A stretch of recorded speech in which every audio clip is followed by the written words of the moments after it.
Lagi susah uang bisa bikin pusing kepala. Nah, apalagi kalau ada keperluan yang mendesak, pinjam sana sini atau bahkan terpaksa pinjam lewat online. Nah, bicara soal pinjol alias pinjaman online ini memang tidak seharusnya digunakan sebagai pinjaman konsumtif. Karena bila tidak bijak malah bisa menjerat. Seperti apa bahaya jika tidak bijak menggunakan pinjol? Berikut liputan anchor CNN Indonesia Lianita Ruhyat. Kayaknya udah lama deh ya kita nggak ngambil uang cash kayak gini. Soalnya sekarang ini udah banyak transaksi yang cashless. Jadi nggak perlu lagi ngambil uang cash. Kalau misalnya mau bayar sekarang bisa pakai scan QR atau mungkin pakai kris gitu ya. Atau mungkin kalau lebih gampang lagi bisa ditransfer aja. Soalnya kalau pegang uang banyak-banyak gini takut nggak sih sama agar-agar daun kaktus? Pinjam dulu 100. Biar nggak sering-sering kebiasaan pinjem dulu 100, kita memang harus sadar pada kenyataan yang ada di dompet kita, tabungan kita, dan pendapatan bulanan yang bisa kita hasilkan. Uang-uang itu peruntukannya untuk kehidupan saat ini dan juga kehidupan pada masa depan. Masalah keuangan kemudian bisa terjadi jika biaya hidup kita saat ini lebih besarnya karena fokus pada memuaskan keinginan ketimbang memenuhi kebutuhan. Kita ambil contoh misalnya untuk kebutuhan makan ya. Sepiring nasi dengan lauk cukup bergizi sebenarnya sudah cukup untuk memenuhi kebutuhan makan kita.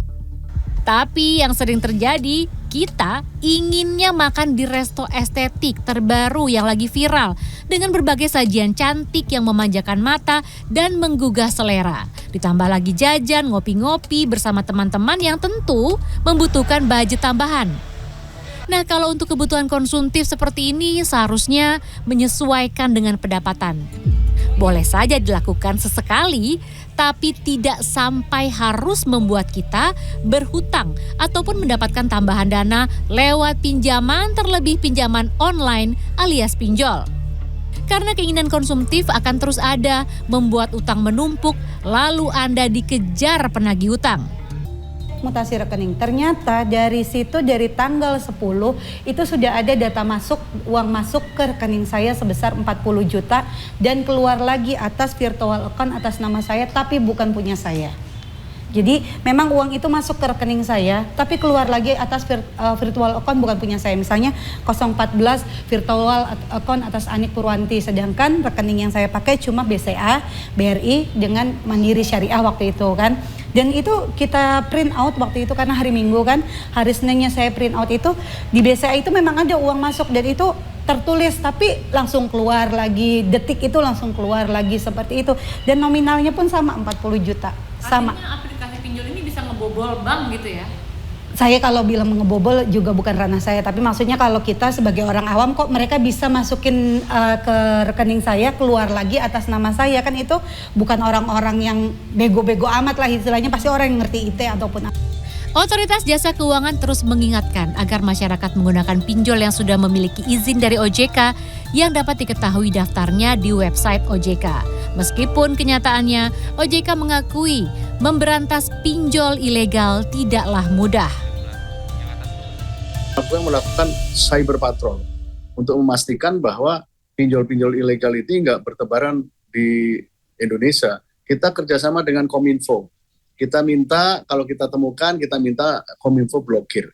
Tapi rasanya itu nggak akan cukup gitu ya.